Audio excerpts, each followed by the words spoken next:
राधे राधे दोस्तों, हरे कृष्णा। आज के वीडियो का टॉपिक रहेगा कि अहोई अष्टमी का व्रत कैसे किया जाता है, उसकी पूजा विधि क्या है। देखिए दोस्तों, अहोई अष्टमी का व्रत जो है वो सोमवार वाले दिन यानी कि 17 तारीख को रहेगा। जिस वार की दिवाली पड़ती है उसी वार की अहोई अष्टमी रहती है। तो अहोई अष्टमी वाले दिन आपको कैसे उसकी पूजा विधि करनी है वही मैं आप लोगों के साथ में शेयर करने वाली हूँ। तो इसके लिए आपको सबसे पहले तो ये जान लीजिए कि ये व्रत दो तरह से किया जाता है, यानी कि दो तरीके के रिचुअल होते हैं। एक तो ये कि दोपहर के टाइम में यानी कि सूरज के अस्त होने से पहले कथा सुन ली जाती है और फिर तारों की छाँव में जल दिया जाता है। और दूसरी तरीके का ये होता है कि तारों की छाँव में ही कथा सुनी जाती है और फिर जल दे करके व्रत को खोला जाता है। तो जो सूरज देव की रोशनी में ही है ना कथा पढ़ लेते हैं, वो लोग कथा पढ़ने के बाद में चाय और पानी पी सकते हैं। और फिर सूरज डूब अस्त हो जाता है, उसके बाद में आप चाय या पानी नहीं पी सकते हैं। लेकिन जो तारों की छाँव में ही कथा पढ़ते हैं और तारों की छाँव में ही मतलब कथा पढ़ते हैं, तो उन लोगों को पानी नहीं पीना होता है, उनको निर्जला व्रत करना होता है, पहली बात। और कथा पढ़ने के बाद में दिन में दोपहर में कथा पढ़ने के बाद में अगर आप चाय है पानी पी रहे हैं तो इतना सा ध्यान रखिए कि आपको दूध नहीं पीना है। आप चाय पी सकते हैं, पानी पी सकते हैं, लेकिन दूध नहीं पी सकते हैं, क्योंकि दूध जो होते हैं वो पूत होते हैं और ये व्रत जो होता है वो पूत यानी कि बेटों के लिए ही किया जाता है। इसलिए इस व्रत के अंदर आप जो है दूध नहीं पिएंगे या दूध से बनी हुई कोई चीज़ भी नहीं बनाएंगे, जैसे कि खीर। इस व्रत के अंदर जो बनाई जाती है वो है पुए, पूड़ी और हलवा। तो ये तीन चीज़ बनाई जाती है मैन। इसके अलावा आप सब्जी बना लीजिए, कचौड़ी बना लीजिए, जो आपका मन करे वो बना लीजिए, लेकिन दूध से बनी हुई कोई भी चीज़ आपको नहीं बनानी है। तो ये तो हो गई इसके कुछ नियम जो आपको फॉलो करने होते हैं। तो जो अगर सूर्य नारायण देव की रोशनी में ही यानी कि सूरज देव के अस्त होने से पहले कथा सुनते हैं तब भी, और तारों की छाँव में कथा सुनते हैं तब भी आपको पूजा विधि यही करनी है। तो चलिए पूजा विधि जान लेते हैं। तो सबसे पहले जिस स्थान पे आपको चौकी लगानी है उस स्थान को आप साफ़ कर लीजिए। उसके बाद में थोड़ी सी हल्दी लीजिए, उसमें जल डालिए थोड़ा सा और उससे उस स्थान को लीप दीजिए, मतलब कि साफ़ कर दीजिए। उसके बाद में एक चौकी लगाइए, पट्टा है तो पट्टा लगाइए, चौकी है तो चौकी लगाइए। उसके ऊपर एक कपड़ा बिछाइए, लाल रंग का कपड़ा बिछाना है, हो सके तो लाल रंग का ही बिछाइए, लाल रंग का नहीं है तो आप पीले रंग का भी बिछा सकते हैं। उसके बाद में आप कुछ दाने गेहूं के लीजिए। उसके बाद में कुछ दाने आपको गेहूं के लेने हैं और उनको रख करके उसके ऊपर आपको तस्वीर को विराजित करना है, स्थापित करना है। तो और उसके बाद में अगर आप लटकाने वाली तस्वीर लाए हैं तो लटकाने वाली तस्वीर को लटका दीजिए। और अगर आप है ना कहीं फॉरेन कंट्री में रहते हैं जहाँ पे आपको कैलेंडर या तस्वीर नहीं मिल रही है, तो इस सिचुएशन में आप फ़ोन के ऊपर डाउनलोड करके प्रिंट निकलवा सकते हैं या फिर आप फ़ोन के अंदर ही देख करके पूजा कर सकते हैं।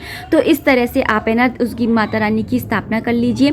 फिर उसके बाद में आपको 2 कलश लेने हैं और वो कलश जो हैं वो मिट्टी के ही होने चाहिए, पीतल के या फिर स्टील के या फिर तांबे के, ऐसे कोई भी दूसरी धातु के कलश नहीं लेने हैं आपको। इस वाली पूजा के अंदर मिट्टी के कलश ही लेने होते हैं। उन कलशों को लेने के बाद में आपको बाएं हाथ की तरफ आपको थोड़े से चावल या फिर गेहूँ है तो गेहूँ रख करके उसके ऊपर कलश रखने।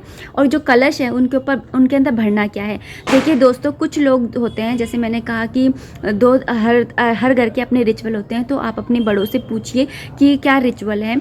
तो जैसे कुछ लोग होते हैं जो एक के अंदर गेहूं भरते हैं, अगर गेहूं नहीं है तो आप चावल भी भर सकते हैं, और दूसरे के अंदर पानी भरते हैं। लेकिन कुछ लोग ऐसे होते हैं जो दोनों के अंदर ही पानी भरते हैं। तो जैसे हम हैं, हम दोनों के अंदर ही पानी भरते हैं।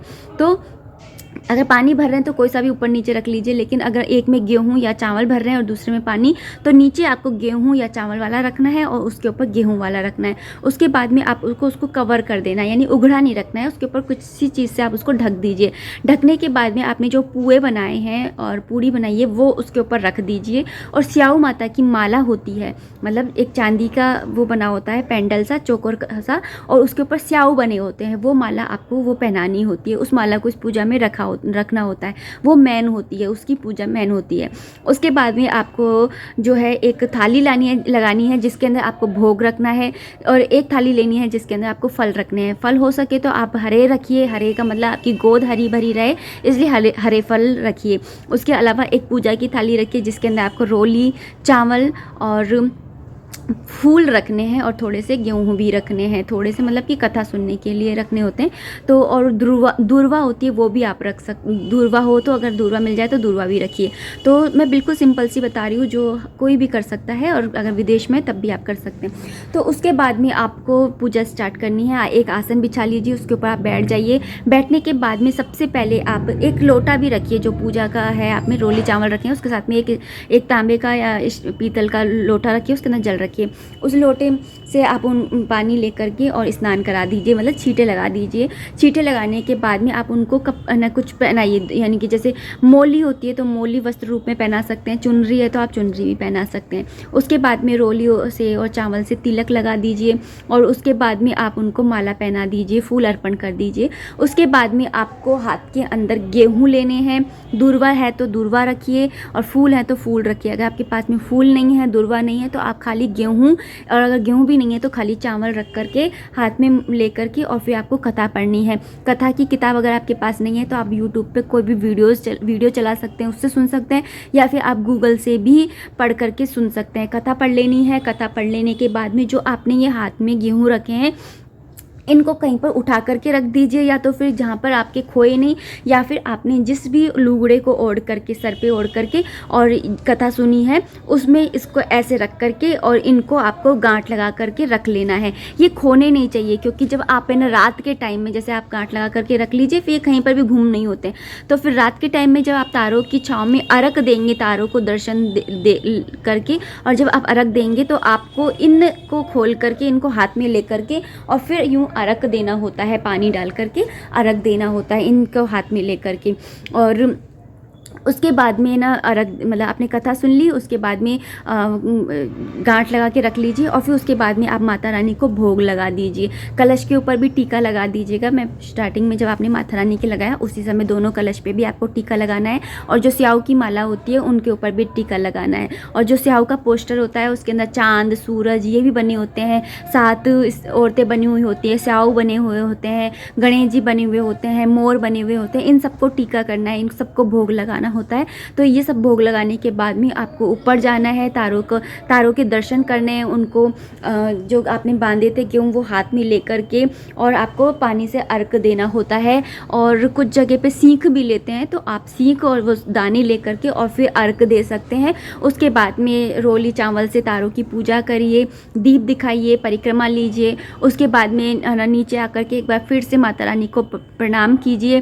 प्रणाम करने के बाद में आप है ना अपने सारे बच्चों को, घर में जितने भी बच्चे हैं उन बच्चों को टीका लगाइए, और टीका लगाने के बाद में भी बच्चे आशीर्वाद लेंगे आपसे। आप पूरे दिन की व्रती हैं तो आप जो आशीर्वाद देंगी वो बच्चों को लगेगा भी। तो इस तरीके से व्रत किया जाता है। और ये चौकी जो होती है ना, कब उठानी है, देखिए दोस्तों, अगर ये चौकी आपकी दिवाली वाले दिन तक रहती है तो आप इसको ऐसे ही रहने दीजिए। लेकिन अगर आपके चौकी को उठा लेते हैं तो आप है ना, आपको क्या करना है, जो पानी आपको देना है वो जो आपने 2 कलश रखे होते हैं वो पानी ले करके ऊपर, और वो अर्घ देना होता है। दोनों कलशों को ले जा करके, मतलब ये जैसे दोनों कलश हैं तो उन दोनों कलशों का पानी आपको तारों को चढ़ाना होता है। तो इस तरीके से आपको जल अर्पित करना होता है। और जो उसके ऊपर आपने पूड़ी और पुए रखे होते हैं, पुए यानी कि गुलगुले रखे होते हैं, उसको वो बायना कहते हैं उसे, उसके ऊपर कुछ पैसे रख करके आप अपने घर के बड़े, मतलब कि जैसे सास है तो सास, या फिर जेठानी है या नंद है, या जो आपसे बड़े हैं उम्र में, उनको आप है ना दे दीजिए पैर छू करके।